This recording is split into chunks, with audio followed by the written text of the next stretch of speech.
Buenos días, hoy te voy a mostrar cómo poner la alarma en tu Doji N30. Para hacerlo hay que entrar en reloj,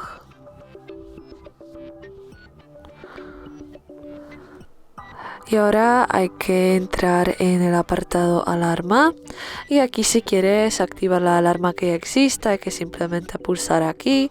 Para desactivarla hay que pulsar en el mismo botón. Para crear una alarma nueva hay que pulsar aquí abajo en la cruz pequeña. Y ahora podemos establecer la hora y los minutos. Lo podemos hacer también con el teclado. Le damos a aceptar y ya tenemos nuestra alarma puesta. Aquí tenemos unas opciones más. Podemos hacer que la alarma se repita. Podemos cambiar su sonido, hacerla vibrar, nombrarla o descartarla. Y para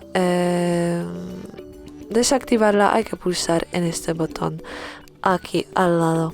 Y es todo. Muchas gracias por ver el vídeo. Te invito a dejar un like, comentar y suscribirte a nuestro canal.